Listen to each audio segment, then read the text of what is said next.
Good morning. Make the transition from television back there to the commissioner up here. It's good to be with you in Tampa on a Monday morning in July. I think a few people like me have had travel experiences on Sunday and Monday, so appreciate the dedication of those of you who are here. If you keep track of SEC Football Media Days, this is our first time to hold our event in the Sunshine State and here in Tampa. But Tampa's become home to the Southeastern Conference for a number of events. Reminded staying here, back in 2009, I was actually in a job search for another commissioner's job, and my decision-making has proven to be wise, so I didn't jump at that chance. So that was 2009, our men's basketball tournament. 2022, we played our men's basketball tournament here as well. Our women's golf championship has found a home in Bel Air, Florida at Pelican Golf Club, and that's happened since 2024.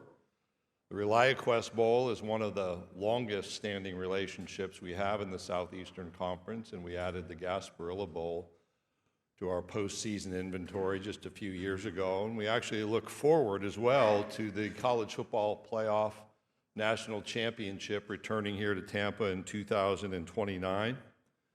All of that is a tribute to the work of the Tampa Bay Sports Commission, and it's their work that brings us here today, but also led to a decision that over the next 2 years, our Women's Gymnastics Championship will be held here in Tampa, both in March of 2027 and 2028.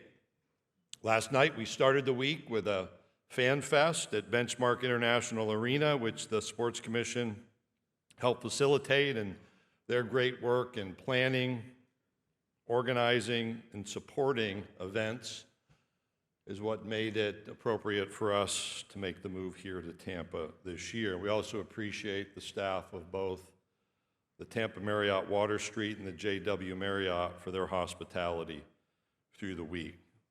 It's also worth my mentioning, one of our great relationships in the Southeastern Conference is with Regions Bank, one of our longest standing sponsors, and Paul Hodges and his team do great work supporting not only SEC Football Media Days, but the Southeastern Conference and the SEC Network throughout the year. I will note, break the first piece of news this morning, that next year SEC Football Media Days in 2027 will return to Nashville, Tennessee, and those dates will be July 12th through the 15th.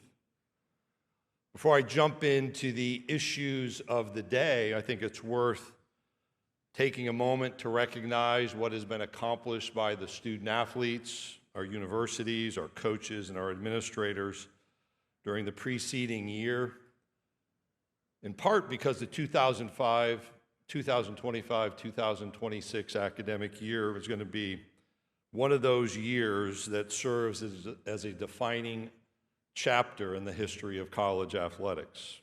Our institutions had to navigate historic level of change while continuing to provide outstanding educational and competitive opportunities for our student athletes. And that means that on the field, we experienced a conference record 13 team national championships. Our previous high was 10. We have 22 sports in which we sponsor championships, and over half of those right now are national champions. We place more teams than any other conference in the college football playoff. While we didn't achieve the ultimate destination of a national championship, the strength of this conference in football is clear. And when you go beyond football and look at postseason participation in NCAA championships throughout our sports inventory, it is typical that Southeastern Conference teams fill most or the highest number of teams represented in those brackets. Those accomplishments are extraordinary, and they're a representation of the commitment made by young people who choose to enroll in our universities, both to be educated and to fulfill their competitive expectations. The work of our coaches, the dedication of our athletics administrators, and the leadership at the president and chancellor and board level throughout our conference. That change that I referenced at a historic level included navigating implementation of the House settlement that a year ago was very much brand new. But we also continued to invest in the student-athlete experience, medical support, mental wellness care and initiatives, leadership development. Today we launch an even more extensive education program around sports wagering to try to help young people and our staff members avoid the pitfalls of what is becoming more culturally accepted around the area of sports gambling. As a league, we added over 1,200 new scholarships. Those are not football scholarships. Those were in sports other than football. Over 700 of those new full scholarship experiences are for women's student athletes. That's one of the positive changes from the House settlement that has been missed, the opportunity to increase scholarship numbers and provide full scholarships in sports, typically Olympic sports, that used to be partial scholarship environments. That commitment continues to be reflected in a high level of interest in what happens around our competition. Southeastern Conference football remains the second most watched sports property in the United States, trailing only the National Football League.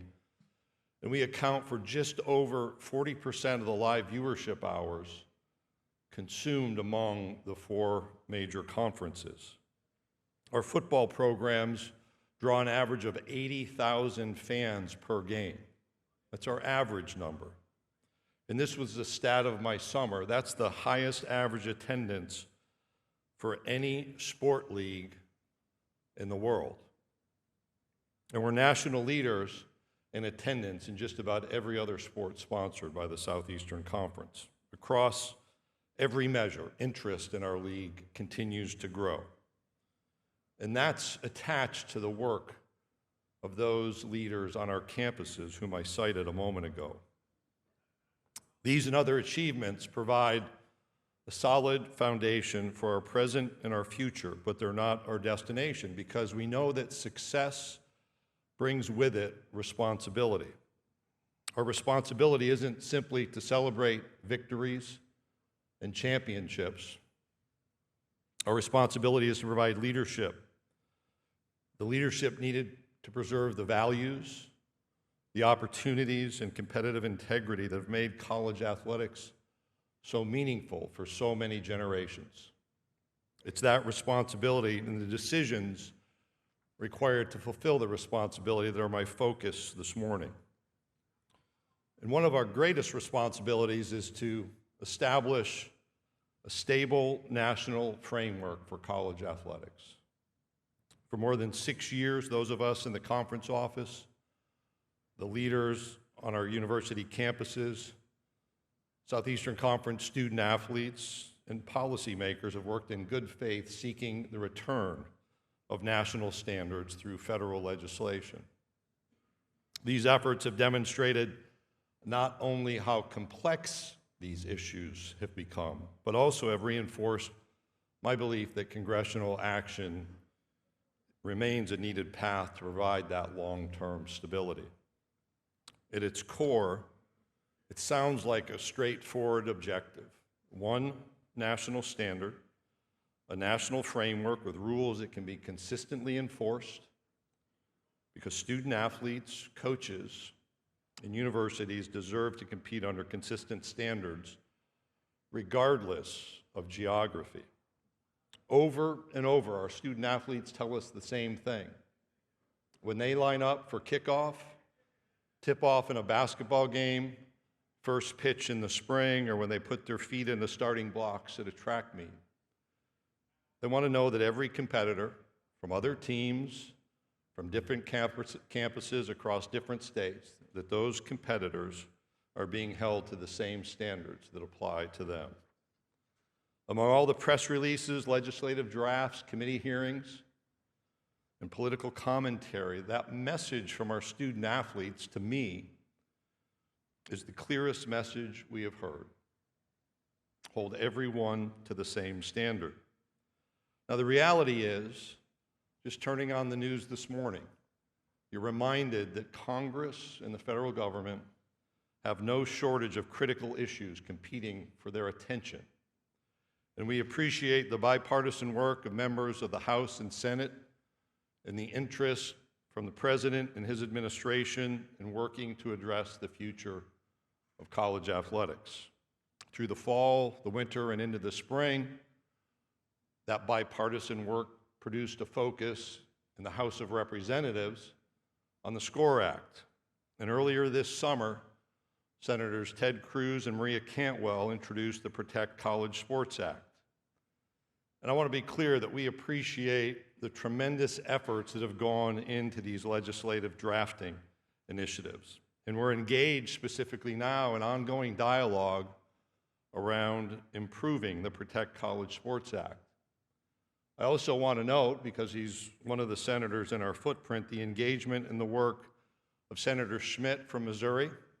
You may not know Senator Schmidt, but he did make SportsCenter's top 10 plays with one of his catches during the congressional baseball game earlier this summer. That Senate bill contains many provisions that we support and we think are both healthy for college athletics and the participants in college athletics. And just quickly, that includes enhanced expectations for student-athlete health and safety, supporting educational opportunities, providing scholarship protections, overseeing agent activity, increasing the participation of our student-athletes in governance, which we as a conference have led in that area for years and actually decades, and those national standards of which I spoke, particularly in eligibility and transfers. We support the effort behind the Protect College Sports Act. However, we believe changes to the act are necessary to make it most effective. And the changes we've suggested are both achievable and reasonable, and we're committed to working with Congress to move the legislation across the finish line.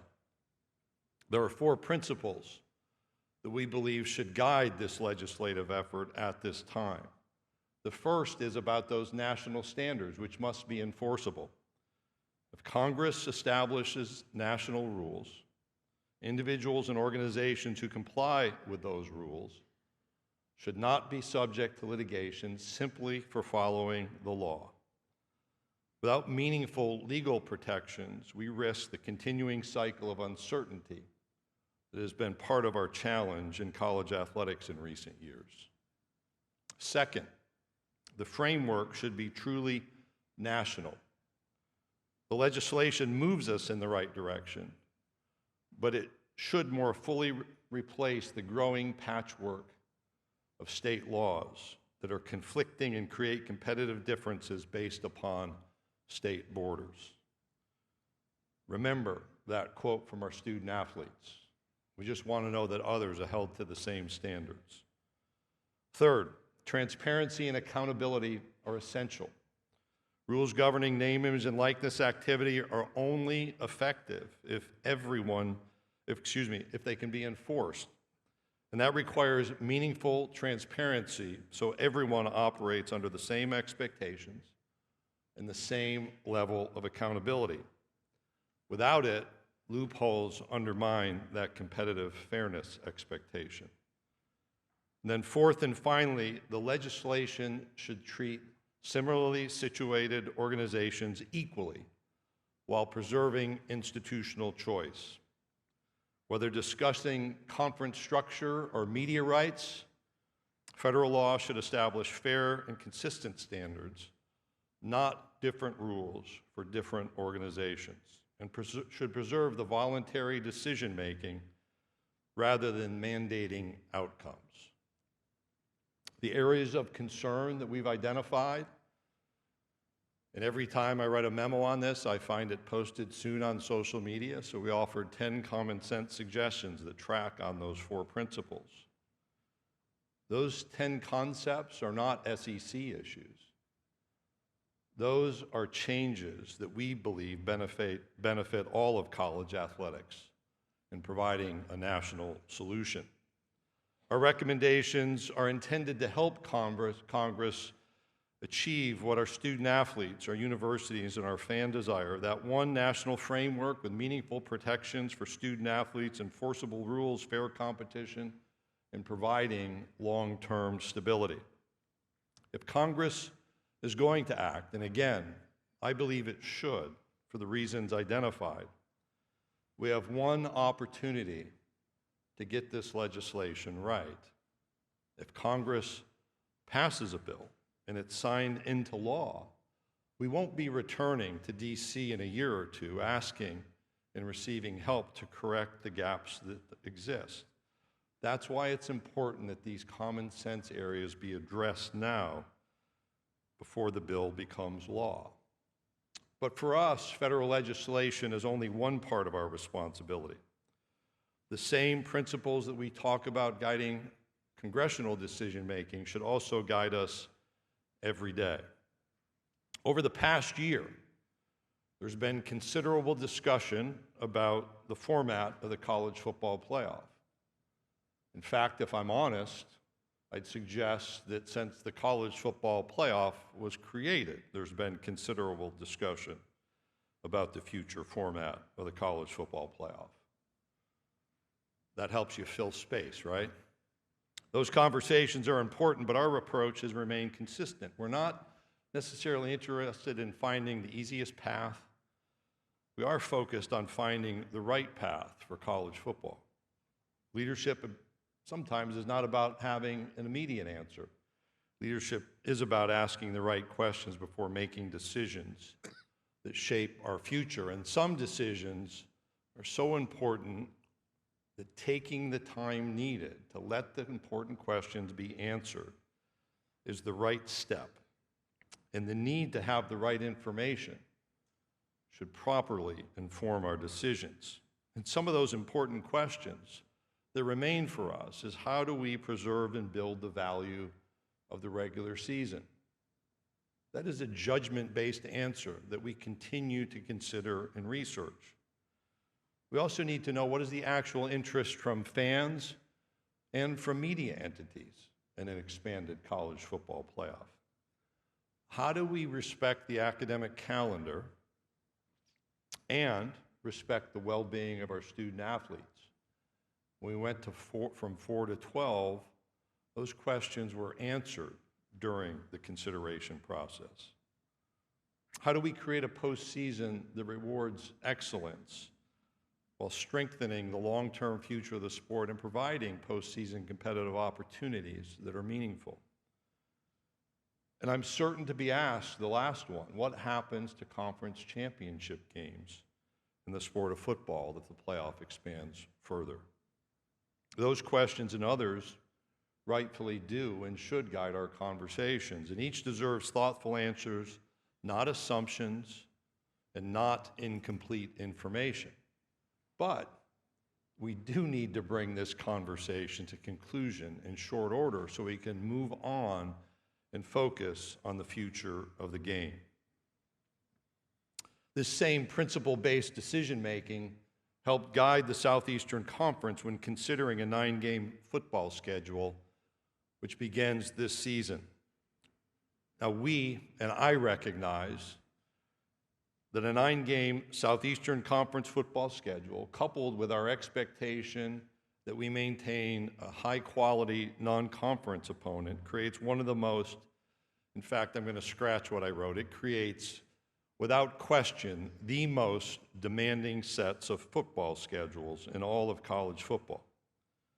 But these decisions were made after years of thoughtful discussion, careful analysis, and spirited debate, which led us to the conclusion that the 9-game schedule was appropriate. And the 9-game schedule reflects confidence in our universities, our student athletes, and in our football programs.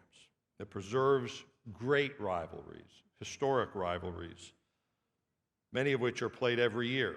It creates more compelling conference matchups and reinforces our long-standing commitment to competitive excellence. When you look at our schedule, no one has created the kind of weekly competition that exists in the Southeastern Conference. It's competition that our fans will experience, every week because we believe we're the best conference in college football. And if so, we should also embrace the challenges with a difficult and challenging conference schedule, the best schedule in college football. It will challenge our teams, it will prepare them for the highest level of competition, and reflects who we are as a conference. So whether we discuss legislation, the future of the college football playoff, the future of SEC football, our responsibility is not to simply chase the next headline or simply react to the issue of the day. Our responsibility is to make principled decisions that strengthen college football, preserve what makes it special, and position it for long-term success. Because in just a few weeks, all across our 12-state footprint, the stadiums of the Southeastern Conference will come alive again. Families will gather. Tailgates will happen. Campuses will fill. Rivalries will be renewed. New leaders will emerge.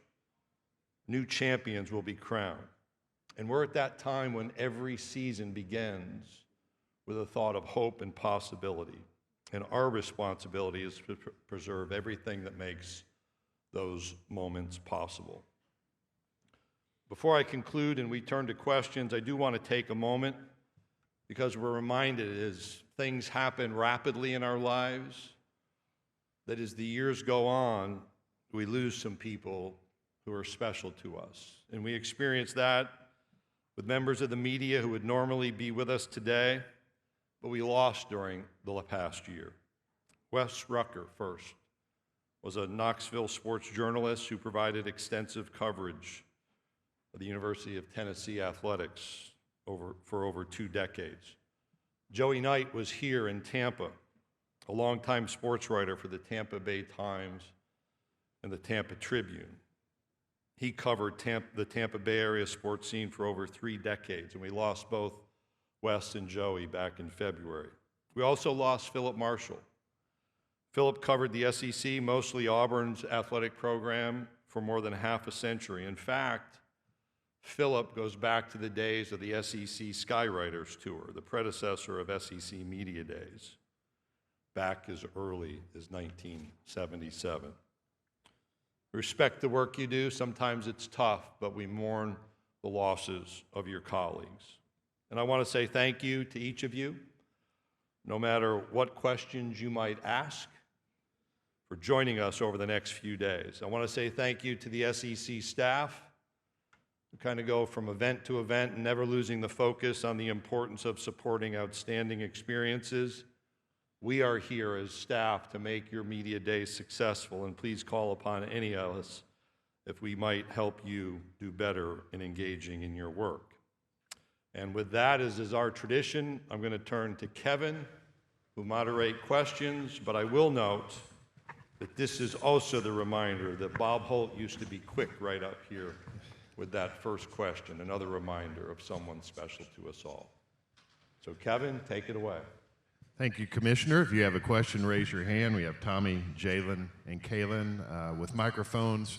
We'll bring a microphone up, so go ahead and come on up, Kaylin. Again, please stand and give your name and affiliation. We'll start over to your right-hand side. Commissioner. Hi, Greg. It's Eddie Pels with AP. How real are the conversations within the SEC about potentially breaking away from the college structure as we know it? And in any way, is that being used as leverage in the conversations you're having with Congress about the bill? So you phrased the question of how real. So I'll take that as like real or not real. So they're real. People have talked about that. They've opined about the frustrations that bring them to the point of saying we should look at something significantly different. I do not believe that is a leverage point. I think that's just honest communication. I would prefer that stay in a meeting room or on a video conference and not be part of the D1 ticker the next morning, but I don't control all of that. Eddie, what I think is important is those comments represent a high level of frustration with the circumstance in which we find ourselves. We have regulated ourselves more aggressively than other colleagues by choice across our league. We've had different academic eligibility restrictions in the past. So we've had different transfer restrictions in the past. So some of what you hear comes out of a culture that we can regulate ourselves.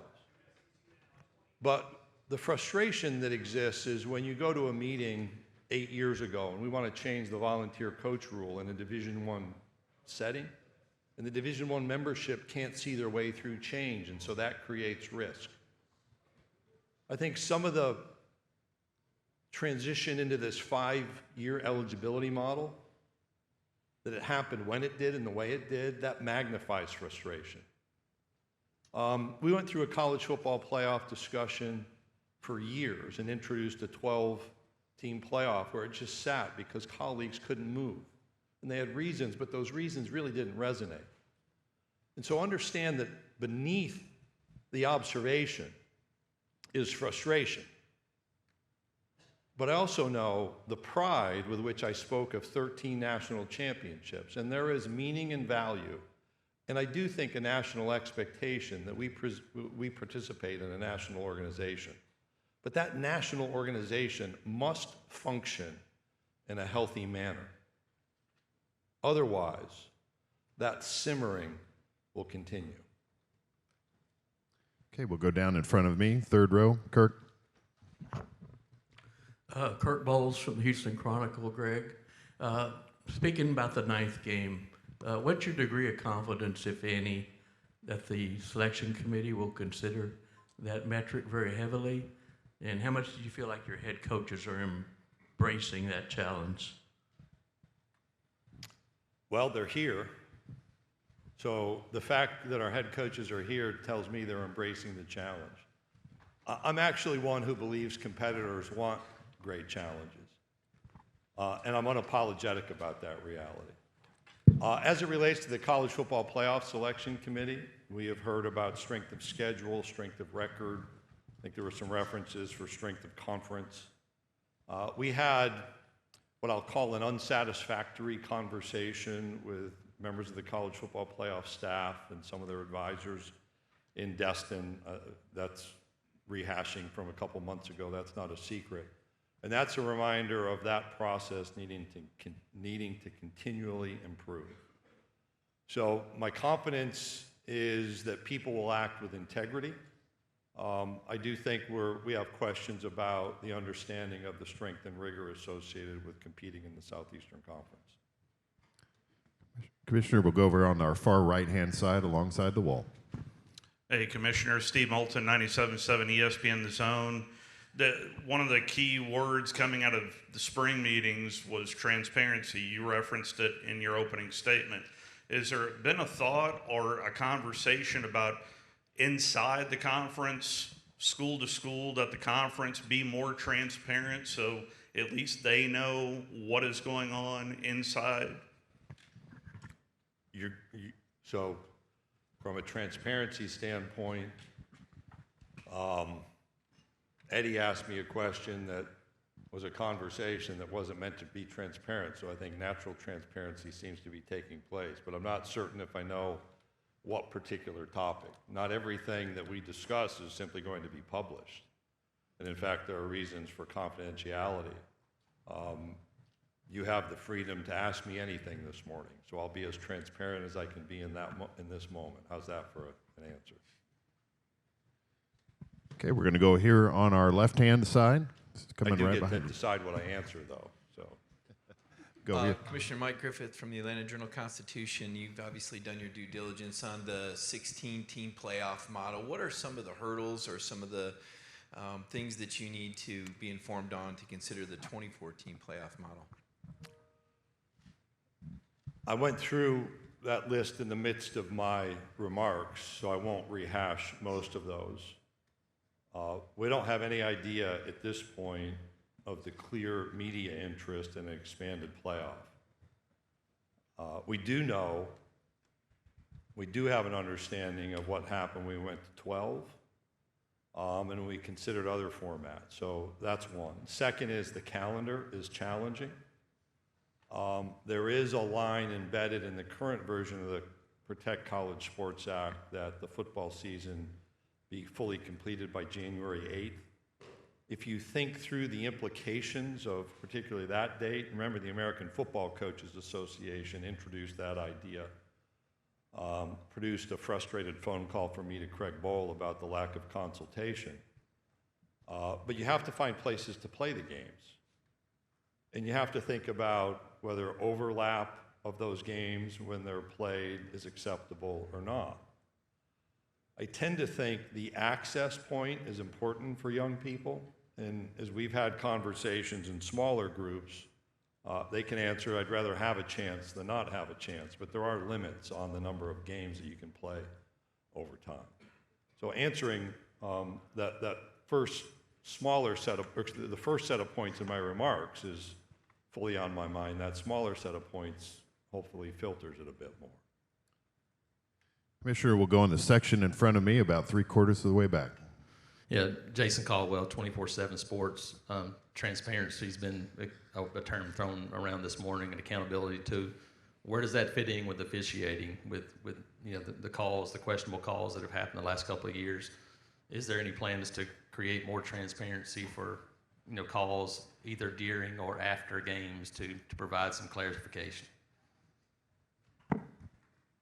Every week, officials go on a football field, a basketball court, softball field, baseball field, and everything they do is transparent.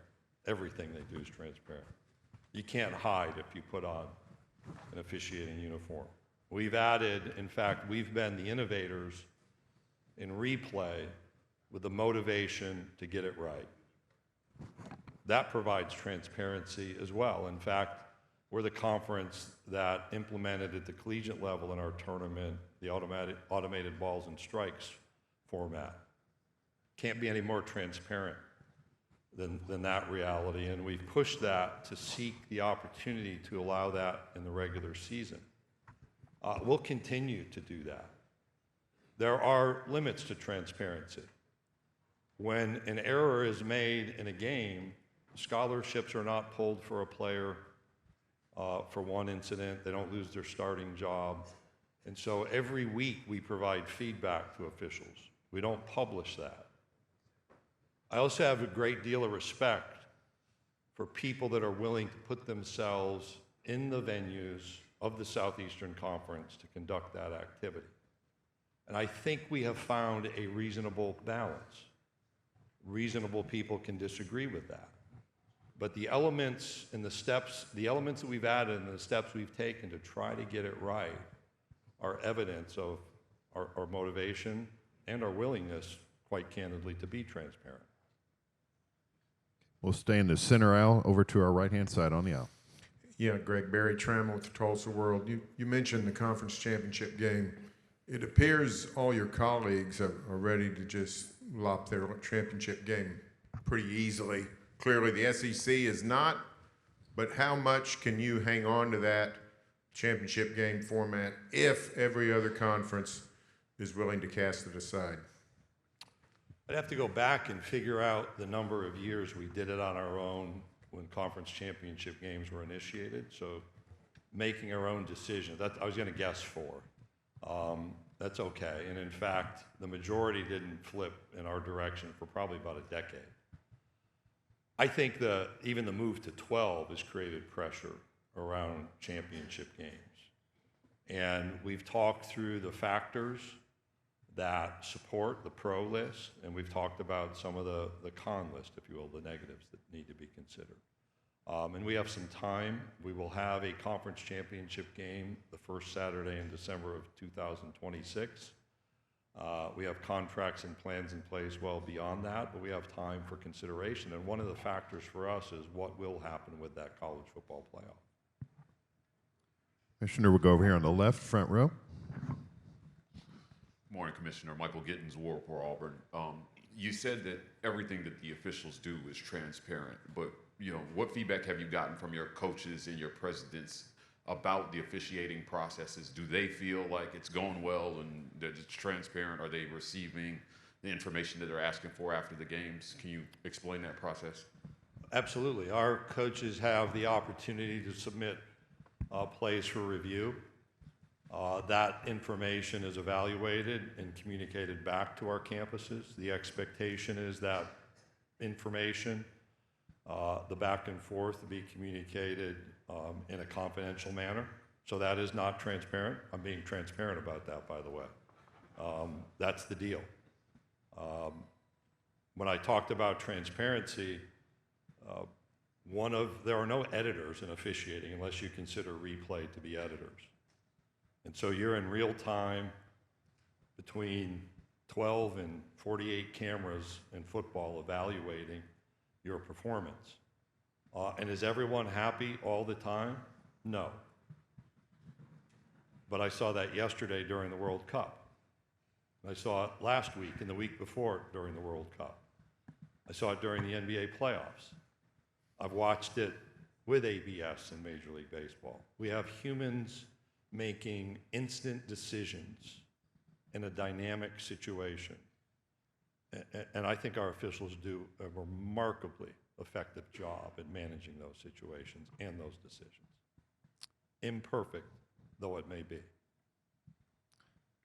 Commissioner, we'll go over to the right-hand side on the far aisle. Jacob Worthen, KRUI Radio. With the college football playoff, revenue sharing, and conference expansion all changing the sport at once, what issue will most define the SEC over the next 5 years? The leadership of which I spoke moments ago, our ability to be both influential and effective through change. I'd like to win every championship. When I interviewed for this job in 2015, that was actually one of the three components. First was graduate every student athlete. Second was win every championship. 13 of 22 is pretty good. And change the world, which is about influence. And I want us to continue to use that influence, as I've described, to support not just the long-term health of college football during a time of change, but also all of college athletics, all 22 of our championship sports. History is a really educational and informative element at this point. We're dealing with things that have persisted for a century. You go back and read the history of college athletics in the early 1900s through the 1910s, 20s, and 30s. And we're managing even that list you provided. What's the postseason look like? What are the health and safety issues? What happens around gambling? What happens around educational structure? What about student-athlete support? I think we do a better job now than has ever been done in college athletics, but we haven't achieved that level of stability as we go through change that's needed at this point. Okay, we'll go over back to our left, Andrea. Andrea Adelson with ESPN. Greg, you've mentioned the suggested changes you've put forward to Cruz and Cantwell. Does the bill have to incorporate all the changes you've asked for the SEC to support it? And if not, are there like 2 or 3 that could be implemented and maybe some others not that the SEC would support? In my view, that's part of the conversation, that engagement that I've described. Do you have to bat 1,000? You never give up things in those conversations. What we've tried to do, Andrea, is identify those items that, when you get to Title II, so the quick primer of the legislation is Title I is kind of about the operational administrative issues, and Title II is this notion of super leagues and media right combination. In Title I, there are 7 that we identified. I think they're all worth consideration and inclusion. Whether we achieve that or not remains to be seen. But I so appreciate the engagement of Senators Cantwell and Cruz and their staffs in the conversation and others that are participating. In Title II, when I first read it, it's like, well, why is that even in there? And I understand I've commented on this in real time in Destin. There are interests that have introduced those issues. We really have 3 or 4 changes there, if Title II remains, that are critically important to us. So not everything's necessarily the same, but I think every element that we've introduced is worthy of conversation. And I appreciate the engagement of the senators in taking it so seriously. Time for a couple more. We'll go over here to our right-hand side on the aisle. Franz Beard from Gator Bait. With all the lawsuits that are going on right now regarding the 5th year of eligibility, is there a plan B to perhaps just go ahead and grandfather these people in, or will the fights continue in court? I don't control that decision-making. Our input was that the NCAA not proceed on the timeline that it chose to introduce and the membership voted to pursue. I think there was more information and research that was needed. And my observation comes from someone who back in the 90s, when I was in the Southland Conference office, staff wrote a resolution about looking at 5 seasons of eligibility. We, and this gets back to Eddie's question a bit, we identify NCAA eligibility standards as those that establish eligibility in our league. When you go through these moments, that's why the frustration that Eddie asked about exists in part. Not all of it, but it informs that frustration. You're going to ask Charlie Baker and his legal team how they intend to defend those lawsuits and whether they'll make a pivot. We'll take one final question here on the second row. George. Good morning, Commissioner. George Somerville from the Touchdown. You talked about responsibilities earlier. It made me think that your role was as much about a custodian of college football. Do you have real concerns about the direction of travel of collegiate athletics? And is the proposed legislation the answer, and does it go far enough? So, George, in your Scottish brogue, I want to make sure that I track on each of the elements. One is about travel, correct? So thank you for traveling across the pond to be here in Tampa. Presumably the weather in Scotland and Tampa are 2 different things.